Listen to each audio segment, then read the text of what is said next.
Welcome back. Now, joining me in the studio is Mclaughlin, who's a local artist living in Oxford. He's come to show us some of his pictures and to make sure that we get along to his exhibition. Welcome. Thank you. So your exhibition is about trees, and it's based in Oxford, but it's not just about Oxford. So tell us a bit about it. So yes, several of the photographs are in Oxford, but a couple of the other ones are from London. There's some from Scotland and also from Africa. So you've got a picture with you. Yep. So go through the process of what the actual photography is behind it. So this one is from Tentsmere Forest in Scotland near St Andrews. Here we have just a regular photograph of one of the trees, and then here we have one of these images which I'm calling 10 trees, which is a multiple exposure of 10 trees in one location in one photograph. But it looks like you've painted that. Yeah, a lot of people ask me if they're, if they're paintings, how do I make them? So yeah, what happens is just the way the light combines in the image creates a much more painterly effect than just a regular photograph. It's so pretty. And we've got another one here, which was taken in London. Is that right? So yeah, that's Green Park in London.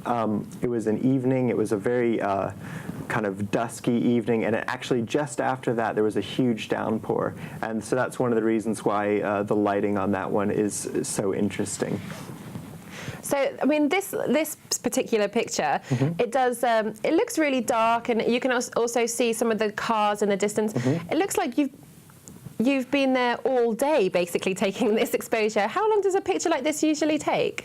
So that one was probably taken over the course of about 5 minutes. So I did spend quite a while taking lots of different multiple exposures, but that one is over the course of about 5 minutes. I mean, it looks so intense for something that actually didn't take you very long at all. Well, yeah, I mean, I couldn't have just gone out and taken that one photograph. So each one I take is 10 photographs. So if I take 10 maybe to get one good one, then that would be 100 photographs to get, to get. So when you say 5 minutes, it's not 5 minutes. That one is 5 minutes, but the whole process takes longer. So we've got another one here, which is actually in Oxford itself. Yeah. Sorry, before I just upside down. It's in St Giles, is that right? That's in St Giles, yep. So right in front of, well, actually it's in several locations, but in front of and in between the Eagle and Child and Lamb and Flag pubs, there are these amazing plane trees, and this is 10 of those plane trees in St Giles. Also, what I really like about this one is if you look in the kind of lower section, there are some really neat little details of cyclists going past and also the cars that are parked there.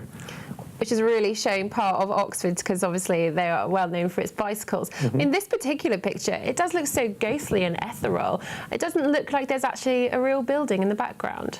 Sure. So that's what you get when you make these kind of multiple exposures.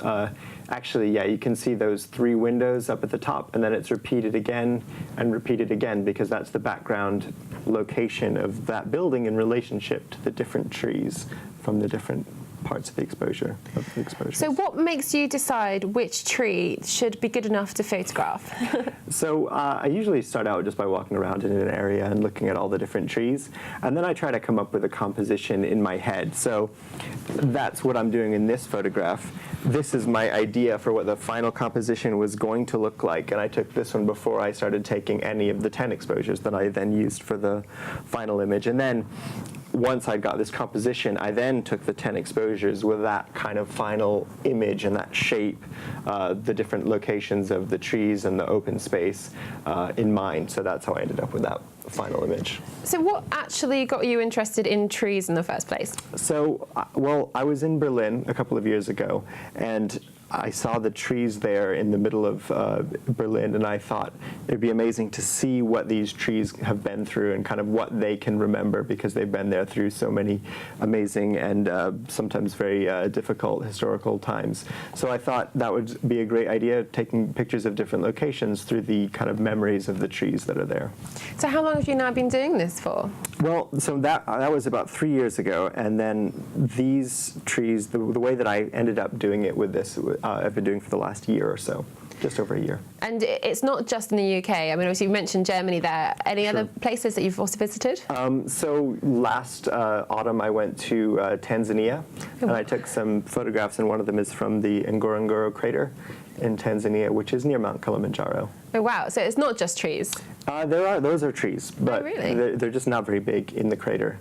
Oh my. So your exhibition is running until Saturday, which is down Cowley Road. Yep, it's at Quarter Horse Coffee, which is 76 Cowley Road. And how many of your pictures are on display there? There are 10. 10 pictures for 10 trees. 10 pictures of 10 trees. So that's 100 trees in total. Wow. And do you have a favourite? Well, it depends from day to day, but at the moment I think this one here is probably my favorite. So, I mean, you obviously when you started your photography, did you think that actually wanted to do some 10 overexposures, or how did you get involved at this point? So the way that I came to doing these was I was taking pictures with a pinhole camera, and so with the pinhole camera it makes you start thinking about photographs kind of differently, because it lends itself to taking pictures that are much less kind of specifically of one exact thing in perfect focus. You can do that, but you can also think, oh well, why don't I just take another exposure here without winding the film forward? So that was how I got into doing these, but then I ended up doing these. These are completely shot digitally and then processed digitally. So, I mean, that's got to be a bit of an extreme, going from having your own like black room and printing out things to then being able to do it all via a computer. Right. So I like to use all of the different possible techniques. Some people are like, oh, I really only want to do digital, or I only want to use, I only want to shoot black and white. To me, I say I want to shoot whatever I can, whatever equipment I can get my hands on. I've tried all sorts of different printing methods, some of which are very kind of maybe old-fashioned and hard to do. You mix your own chemicals, kind of like in high school chemistry classes. That's or been something dangerous. like that. They're usually pretty kind of household chemicals, things that you can get around the shop around the corner. And do you think that, I mean, obviously you've been in the UK now for 10 years, do you look at the countryside and take a lot of creativity from that? Definitely. I mean, the countryside around here is very beautiful and also very ancient, and I think that's something that you see when you drive around. Actually, we're really near Minster Level. There are some amazing trees in the ruins there. That's actually somewhere that I haven't yet photographed, but I have in mind. Well, you should. They've got a National Garden Scheme going on this week. Yeah, that would be good. You should just definitely pop over. Sure. So what's next after your exhibition, after Saturday? What's next for you? So I'm working on building up my online presence, getting my online shop running smoothly, hopefully, just to try to build up my presence internationally, but also looking into having more shows in the Oxford area and maybe in London. So tell our viewers how they can actually come and find you. If they can't make it on Saturday, but if they can, how can they get involved with you? So if you could make it on by Saturday, it's any day is fine. That's fine. But otherwise, lucasmclaughlin.com is my website. I'm also on Facebook and Twitter and Instagram and Tumblr, and you can find all the links to that on my website. But also you can sign up. There's a mailing list on my website, and then you'll find out about any upcoming events that I do. Fantastic. Well, thanks so much for coming in today to share your beautiful artwork with us. You. And it's running until Saturday, and just give me the final place again. It's Quarter Horse Coffee, 76 Cowley Road. Highly recommend the espresso flight. Ooh, it sounds fantastic. It's the best thing to get. Well, give it a go. Thanks so much again, Lucas. Thank you.